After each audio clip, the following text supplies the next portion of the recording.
Moje taková první otázka by k tomu úvodu byla, s jakým, je to řečnická otázka, nemusíte mi odpovědět, s jakým postojem, s jakým nastavením srdce jste dneska přišli do sboru? Je to touha slyšet něco od Pána Boha? Modlíš se, když jdeš do sboru, nebo když cokoliv, modlíš se, aby k tobě Pán Bůh mluvil? Máš třeba nějaké takové období, že chceš, Bože, promlouvej ke mně, abych chtěl slyšet tvůj hlas. Téma našich Vánoc, nebo to, které jsem vybral, a ten i klíčový verš, který jsme tu mluvili o něm včera a taky minulou neděli, a který jsem si přivezl velice silně na srdci právě z toho pobytu v Holandsku, je z Izajáše 43, já ho znovu přečtu.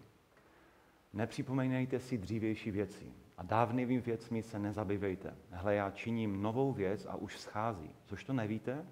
Ano, učiním v pustině cestu a v pusté krajině řeky. Já jsem totiž přesvědčený a čím víc vzpomínám na ty naše zkušenosti tam, tak si vybavuju to, že Pán Bůh je skutečně Bohem, který činí obnovu. Který je skutečně Bohem, který působí nové věci, který má takhle nastavený charakter a pro mě tohle byl klíčový verš celého toho období tam a já jsem chtěl, abychom se o něm mohli sdílet i tady.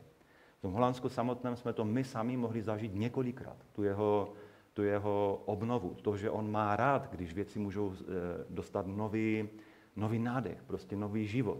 On je takový je prostě Hospodin a my jsme to tam několikrát mohli zažít a zažili jsme to i skrze to, že jsme viděli ty lidi, kteří tam fungovali. Dokonce ten sbor v podstatě povstal z popela. Člověk by si myslel po tom, co jsem teďka říkal, že třeba ten pastor a zástupce pastora, že to jsou nějací dokonalí lidé, ale já si pamatuju právě s tím zástupcem pastora, oni ho v podstatě propustili z jeho dřívějšího sboru, protože mu řekli, nám se zdá, že ty jsi jako nejsi moc dobrý pastor, jako, že ty se nehodíš na tu práci, tak ho propustili. Nechtěli mu prodloužit smlouvu. Tak on se potom spojil s tím Enzem. A teďka já vám řeknu, že v tom sboru nebyl lepší člověk na práci s učedníkama. Já jsem v životě neviděl lepšího člověka na práci s učedníkama. A na ten vůbec jakoby zaměřovat se na to, aby lidé mohli poznávat Ježíše. On byl nádherný člověk. Ale to bylo proto, že mu někdo dal novou šanci, že mu nechal ho povstat z popela. A to bylo pro mě silný signál, že to je Boží působení i v tom sboru. Takový člověk, jako byl ten Daniel Chen, tam nebyl jediný. V podstatě mnoho lidí, kteří byli zapojeni do toho týmu vedoucích, a tam byl dokonce jeden, který měl za sebou nejenom to, že mu někdo řekl, že je k ničemu, ale taky tam byl někdo, kdo měl za sebou velice těžkou minulost ohledně svého manželského vztahu. Další sbory mu řekli, my tě nechcem tu, protože to jenom to bude skvrnou na naší pověsti. A tenhle sbor se ho ujal a z toho člověka se stal nádherný člověk. To se těžko popisuje, protože ty lidi potom člověk zná až po 2-3 letech. Ale jak vidí, jak je ten člověk zapojený, jak je nadšený pro Ježíše, kolik skvělých věcí skrze něho Pán Bůh dělá, jenom proto, že se ho někdo ujal. Tak mi se hned vždycky vybaví ty příběhy biblické, jak třeba Pavla prostě zametali pryč z těch prvních církví, protože se ho báli, protože ho nechtěli, protože měl nějaké stigma. A pak z Pavla byl člověk, který procestoval celou Evropu a obrátil půl Evropy vzhůru nohama. A ta šance té obnovy, ta druhá šance, to je něco, co v tomhle sboru i skrze tady tyhle lidi velice silně jako bylo cítit a bylo to vidět. Jo. To nebyli profíci, ale byli to lidi, kteří prostě zažili obnovu ve svých životech, ať už skrze to, že prostě nebyli tak dokonalí jako ostatní, anebo měli nějaké silné i vady, které ale nechali, aby byly transformovány skrze Boží milost.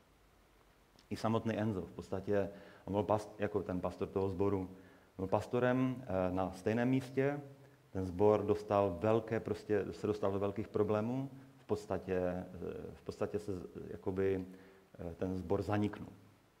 A oni měli pocit, že je to konec a že on byl totiž v tu chvíli zaměstnaný v nějakém obchodě, který prodává takové ty cetky, jako tam nějaké ty prostě ty lampičky na to a také blbosti. A už si myslel, že jeho jediná jako kariéra v životě bude pokračovat prostě tady v tomhle. Bude obchodník pro tu službu, která se jmenuje Action, že se tam stane nějakým vedoucím, ale Pán Bůh měl jiný plán s ním. A řekl mu, víš co, Enzo, já bych chtěl, aby si mohl pokračovat v tom, co jsi začal.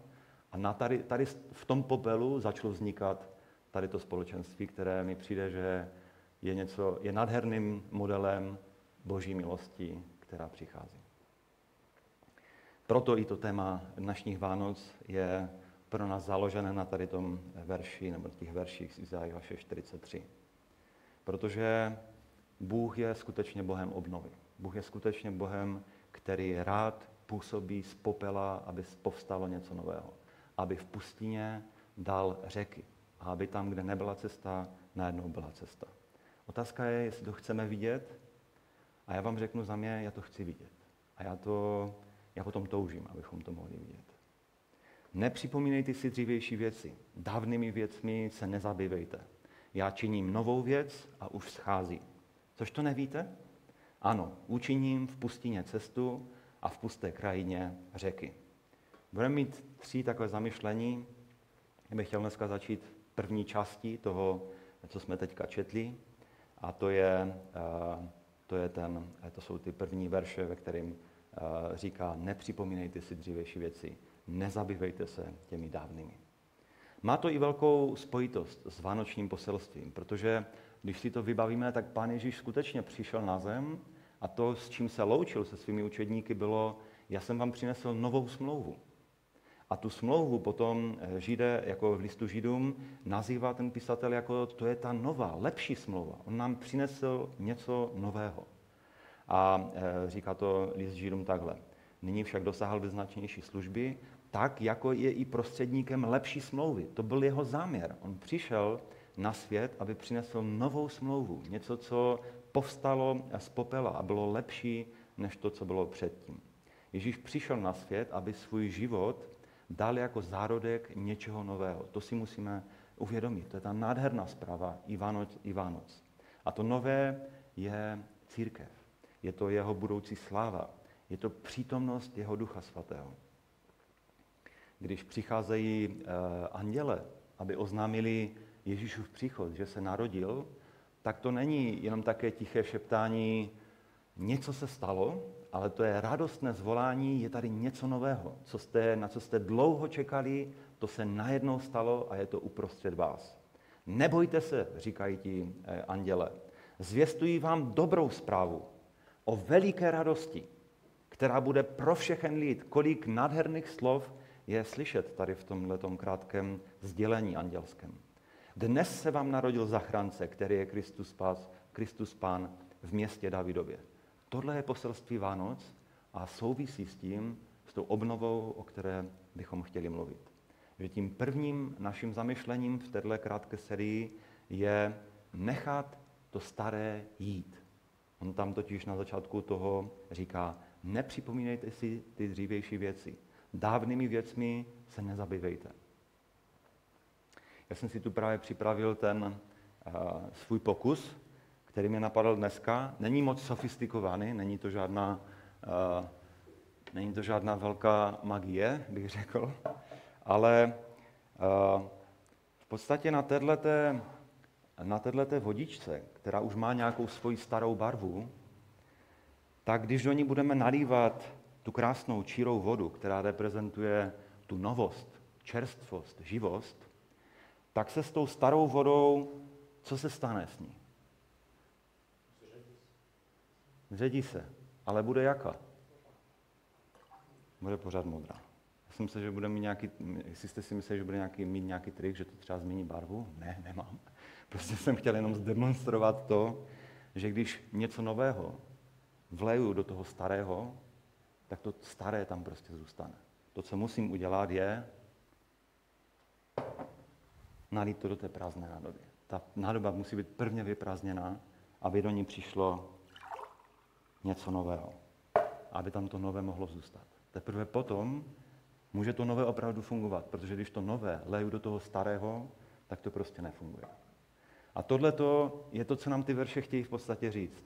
Oni nám říkají, přijdou nové věci, ale tím prvním krokem je, pojďme se zbavit těch starých. Už na to zapomeňme, nebo nechme to, nepřipomínejte si ty dřívější věci. Těmi dávnými věcmi se už nezabývejte. Takhle to tam je přímo řečeno.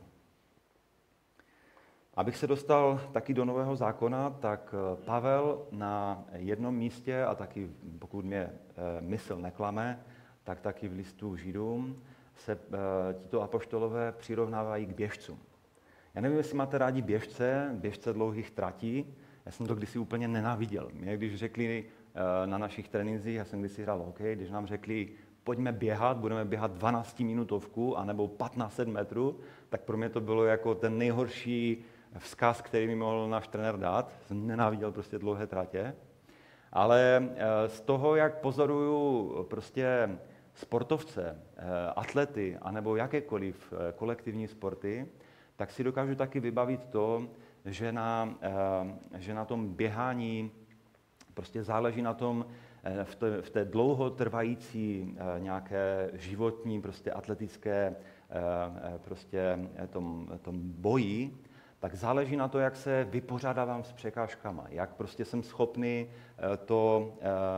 to, co se stane, protože ne vždycky každý atlet má všechny sezony dobré.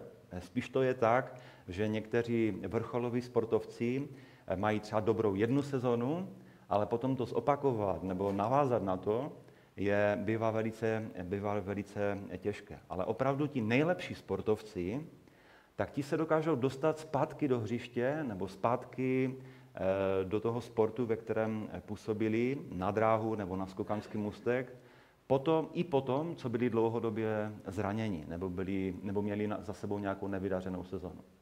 To je opravdu kumšt a to opravdu stojí jakousi prostě péči, cokoliv si zatím představíme, aby běžec nebo jakýkoliv sportovec se dostal zpátky tam, kde byl předtím, i potom, co se něco stalo. Něco s jeho tělem, nějaké zranění nebo jakákoliv nevydařená sezona. Pavel to právě popisuje ve své účasti na tom povolání, které má v Kristu. Ve Filipským, ve 3. kapitole, on to říká takhle. Tady se právě představuje jako běžec. Ne, že bych toho už dosáhl. Ví, že ještě není v cíli, že před ním je ještě hodně sezon. A nebo že už bych byl dokonalý. Ale usilovně však běžím, abych se opravdu zmocnil toho, k čemu se i mne zmocnil Kristus Ježíš. Ty jeho těžké mentální prostě kotouly je někdy těžké pochopit, ale asi víme, že mu jde o to, abych se zmocnil toho, co je teprve přede mnou. Bratři, já si nemyslím, že jsem toho už dosáhl, že jsem se toho již zmocnil, ale jedno činím. Zapomínaje na to, co je za mnou, natahuju se po tom, co je přede mnou. Běžím k cíli pro cenu Božího povolání vzhůru v Kristu Ježíši. Všichni tedy, kteří jsme dokonalí, tak to smyšlejme. Takové je jeho doporučení. Opravdu skuteční běžci, kteří následují Ježíše, tak mají tyto dvě charakteristiky. Zapomínají na to, co je za mnou, jsem nastavený k tomu, co je přede mnou. Součást toho běhu je tedy opravdu zapomínat nebo nechávat za sebou věci, tak, abychom se natahovali k tomu, co je teprve před námi. Zapomínat neznamená vymazat. To moc dobře nikdy ani nejde. Jsou někteří lidé, a mě to třeba vyprávěli lidé, kteří měli v rodině nějaké pamětníky z druhé světové války nebo zažili nějaké hruzy, tak o tom neradi mluví. Skoro jak kdyby to vymazali z paměti. Ale já si nemyslím, že to zapomněli. Já si myslím, že to chtěli vytěsnit, že se na to nesoustředili. Nemyslím si, že se jim to vymazalo, ale že prostě na to nějak systematicky zapomněli. Pavel taky o sobě neříká, že to vymazal. Na jiných místech o sobě tvrdí, že ví, kdo byl. Třeba v 1. Timoteovi, v 1. kapitole, hned ve 12. verši, o sobě mluví těmito slovy. Ne, že by zapomněl na to, kdo byl, takže říká tohle. Děkuji tomu, který mne posilnil, Kristu Ježíši, našemu Pánu, že mě uznal za spolehlivého a ustanovil ke službě. Ačkoliv jsem předtím byl rouhač, pronásledovatel a násilník. Došel jsem však milosrdenství, protože jsem to činil z nevědomosti v nevěře. On o sobě věděl. On věděl to, že byl kdysi, a takhle o sobě mluví, že byl rouhač, pronásledovatel a násilník. On o sobě tyhle věci nepřestal vědět, přesto na druhém místě říká, na tyhle věci zapomínám, protože se vztahuju k tomu, co je teprve přede mnou. Lepší slovo by mohlo být, neřídím se tím, jaká byla moje minulost. Nebo nenechávám tu minulost, aby určovala moji přítomnost a moji budoucnost. Jeho postoj byl, Pan mě uznal. V určitý moment se zjevil v mém životě, uznal mě za spolehlivého a ustanovil mě, ačkoliv jsem byl tím a tím, teď žiju v nové realitě. Vztahu s tímto mým milostivým zachráncem, který mě povolal do tohoto nového, obnoveného života. Proto zapomínám na to, co bylo dřív. Mám tu v podstatě dva příběhy z života Ježíše Krista, které ilustrují to, že když chtěl za Ježíšem někdo jít nebo ho nasledovat, můžeme si ho přirovnat taky k tomu běžci, chtěl za ním běžet pro tu nebeskou cenu, tak jak to nazývá Pavel, tak jim Ježíš radil dvěma takovým lidem velice praktické věci. A protože se v církvi ujali, tak si myslím, že církev k tomu tady na tohle slyšela, byla jakoby vyzývána tady k tomuhle. Je to z Lukáše z 9. kapitoly a je to vlastně jeden z těch posledních veršů, 59. a 60. verš. Jinému řekl, nasleduj mne. A on mu řekl, Pane, dovol mi, abych odešel nejprve pohřbít svého otce. A on mu řekl, nech mrtvé pohřbít jejich mrtvé. Ty však jdi a rozhlašuj Boží království. Když tohle čtu, tak doufám, že se shodneme všichni na tom, že pohřeb není špatný. Jsou totiž někteří lidé, kteří pořád jakoby uvažují o tom, že účast na pohřbu nebo prostě pohřbívání je něco, co je mimo Boží vůli, ale to doufám, že takový postoj nemáte. To, co Pán Ježíš říká, nesouvisí s tím, jestli by pohřeb byl špatný nebo dobrý. On sám totiž plakal u hrobu Lazara, čili věděl o tom, že byl pohřben, mluví o svém vlastním pohřbu, o pomazání pro pohřeb. Jedna z nejhezčích věcí, které kdy udělali Izraelci na špatném králi Saulovi, byly, že vzali jeho ostatky a pohřbili je. Čili o pohřbu bychom neměli uvažovat nějak špatně. To, co se dělo tady v tom životě tohohle učedníka, je pohřeb typický pro svět prvního století Blízkého východu. A to bylo, že pohřeb trval většinou 1 rok. Tělo se dalo do hrobu, tak jako Ježíšovo tělo, tam se nechalo tlít. Jeden rok se s ním vypořádalo místní prostředí a všichni škůdci. Za rok se ty kosti pozbírali a strčili se do Osyria a tam už potom byli navždy. Čili to, co ten učedník žádá, je, víš co, Ježíši, já bych chtěl, abych mohl tady zůstat nějakou dobu. Já nejsem úplně jako přesvědčený o tom, že to, k čemu mě pozýváš, že to můžu tak rychle opustit, tady to, co mám, a hned se k tomu přidat.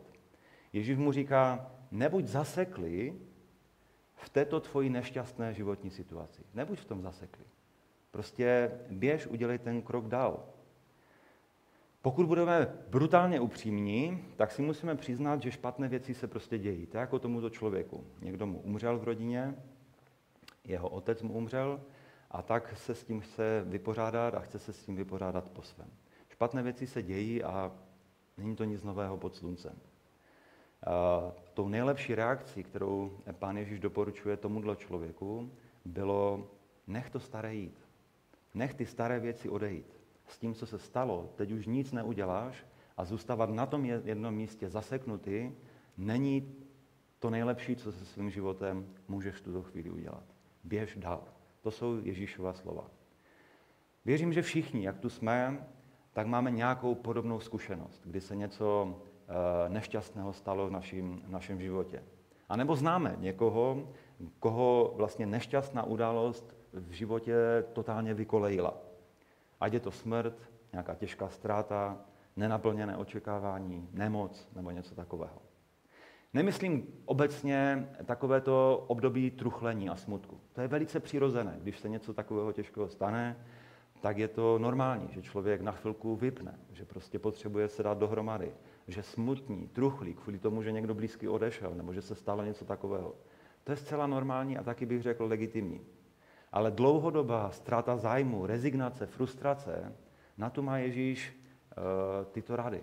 A pokud si to zrovna ty, pak věř, že Ježíš ti říká, nech to jít. Nech ty staré věci prostě odejít. Nech, aby s nima odešel čas. Nech, aby prostě se odplavili. Jsou tu nové věci před tebou, ty pojď a nasleduj mě. To je ta výzva, kterou Ježíš klade na srdce tomuto mladému člověku, který chtěl svého otce nejenom pohřbít, ale chtěl se prostě zacyklit nebo zakuklit ve svém stávajícím stavu. A Ježíš rozpoznal, o co tomu člověku dne, a tak mu radil. Tvoje kukla zůstane kuklou a uvězní tě. Ty běž a dostaň se z té kukly. Jinak ta kukla se stane taky tvojím pohřebištěm. Tohle jsou ty výzvy, které mu klade na srdce. Tento krátký příběh následuje taky druhým příběhem a ten zní takhle. Je to z Lukáše z 9. kapitoly 61. až 62. verš, čili hned navazující verše. Také jiný řekl, budu tě následovat, Pane, jen mi napřed dovol se rozloučit s těmi, kteří jsou v mém domě. A Ježíš mu na to řekl, nikdo, kdo vloží svoji ruku na pluh a ohlíží se zpět, není způsobilý pro Boží království. Kdybychom si to přeložili, o co tam v tom krátkém rozhovoru vlastně jde, tak ten člověk říká Pánu Ježíši, já za tebou půjdu, mně se líbí, co říkáš, já za tebou chci jít, chci tě následovat, chci ty, pokud to řekneme tím naším jazykem toho vánočního slova, chci ty nové věci, ty obnovené věci, ale zároveň říká druhý vzkaz, který říká, ale nech mě zůstat tady na tomhle místě. A Ježíš tohle rozpoznal. I když to bylo schováno v tom návleku, jenom se rozloučím, tak rozpoznal, že vlastně ten člověk stojí oběma nohama na dvou různých věcech. Byl rozpolcený, řekněme rozdvojený, možná dvojaký, tak by se to dalo taky nazvat. On chce následovat Ježíše, ale zároveň chce také zůstat doma. Chci za tebou jít, chci tě následovat, vím, že to je dobré, ale zároveň tady už to znám. Tady je mi taky dobře. Snažit se zachovat si to, co je mi příjemné a dobré, a zároveň získat i to druhé, ke kterému jsme voláni, je často jednoduše nemožné. Nejde běžet a jedné noze říct běž, rychle, běž, a té druze říct ty stůj. Normálně se postav, budeš v klidu. Jde to takhle udělat? No, všichni uznáme, že to nejde. Člověk nemůže stát na dvou věcech a přikazovat dvou podpěrám svého života, jedna zůstaň a druhá běž. Takhle to nefunguje. Vzpomínám si teďka na příběh Eliáše, který stál na hoře Karmel a vedle něj stál celý Izrael. A teďka Eliáš stojí na té hoře a vidí ten lid. Ale nevidí jenom obyčejné lidi, kteří prostě něco dělají, ale vidí jejich skutečný stav. Vidí to, jak pokulhávají, jak jsou právě rozpolcení. A Eliáš tehdy přistoupil, je to v 1. královské 18. kapitole, 21. verš, a on říká, přistoupil tedy ke všemu tomu lidu a řekl, jak dlouho budete kulhat na dvě strany? Jestliže je Bohem Hospodin, jděte za ním. A jestliže Baal, tak jděte za ním. Ale lid mu nic neodpověděl.